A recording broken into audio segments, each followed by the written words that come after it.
Hello friends, स्वागत है आपका मेरे इस YouTube चैनल में जिसका नाम है हिरेन सर। आज हम जर्नल चैप्टर में सीखने वाले हैं purchase and sale of fixed assets की जर्नल एंट्रीज। तो सबसे पहले हम सीखने वाले हैं फिक्स्ड एसेट्स होता क्या है। फिक्स्ड एसेट्स यानी वो एसेट्स जो बिजनेसमैन बाई करता है अपने बिजनेस के लिए, पर इसकी जो यूज़फुल लाइफ है that is for more than 1 year. इसी वजह से इनको एसेट कहा जाता है। सर इसके कोई एग्जाम्पल्स ये रहे, machine, furniture and fixtures etcetera. ये क्यों बाई किए जाते? ताकि बिजनेसमैन या बिजनेस की अर्निंग कैपेसिटी बढ़ जाए, क्योंकि ये मशीन्स 5 to 10 ईयर्स तक बिजनेस के साथ रहती है और इसकी वजह से प्रोडक्शन भी बूस्टअप हो जाता है।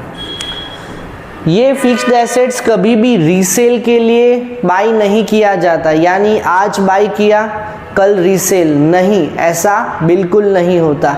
इसी वजह से ये फिक्स्ड एसेट्स कहा जाता है। ये लंबे टाइम तक बिजनेस में रहता है।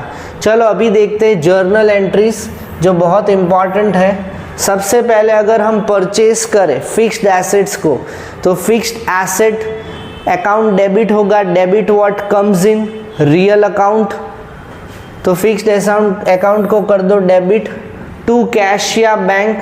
अगर कैश ट्रांजैक्शन हो, जो मैंने यहाँ ब्रैकेट में लिखा है, कैश का रूल क्या है, credit what goes out. Bank एक पर्सनल अकाउंट है, आर्टिफिशियल पर्सन है। Credit the giver, who is the giver, our bank account is the giver. क्यों? क्योंकि हमने परचेज किया है फिक्स्ड एसेट्स, तो सामने हमें पेमेंट करना पड़ेगा। और अगर ये क्रेडिट ट्रांजैक्शन होगा तो कैश बैंक की जगह हमें सिर्फ सप्लायर का नाम लिखना होगा। यहाँ पे मैंने सप्लायर लिखा है, क्वेश्चन में जो पर्सन से बाई किया या उसकी फर्म का नाम हमें लिखना होगा। रीज़न वापस सिंपल है, पर्सनल अकाउंट, वो नेचुरल लिविंग पर्सन या artificial person, credit the giver. Next हम डिस्कस करेंगे, अगर ये फिक्स्ड एसेट्स हम बेच देते हैं तो हमारे पास पैसे आएंगे। कैश या बैंक अकाउंट डेबिट, वापस debit what comes in cash के लिए, बैंक के लिए। Who is the receiver, our bank is the receiver. क्यों? क्योंकि इस बार फिक्स्ड एसेट्स बेच रहे तो सामने पैसे आएंगे। फिक्स्ड एसेट्स बिजनेस के बाहर जा रहा है, क्रेडिट व्हाट गोज आउट, क्योंकि एसेट है, रियल अकाउंट का रूल लगेगा।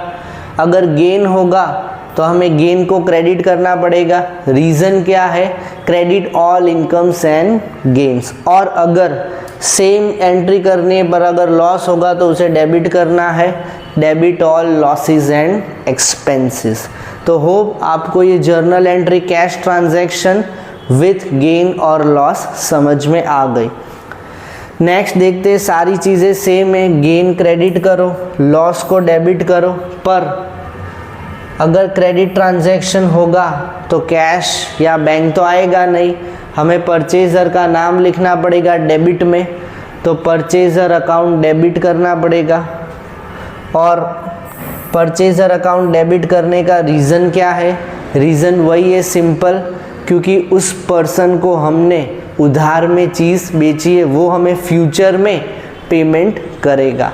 तो परचेज़र लिखो या उस पर्सन का नाम लिख सकते हो। तो होप आपको ये फिक्स्ड एसेट्स से रिलेटेड जर्नल एंट्रीज समझ में आ गई होगी। उससे पहले फिक्स्ड एसेट्स का मतलब भी समझ में आ गया होगा। तो होप आपको आज का मेरा वीडियो यूज़फुल लगा होगा। अगर यूज़फुल लगा तो प्लीज़ इसे लाइक, शेयर और सब्सक्राइब करना मत भूलना। फ़िलहाल आज के लिए बाय।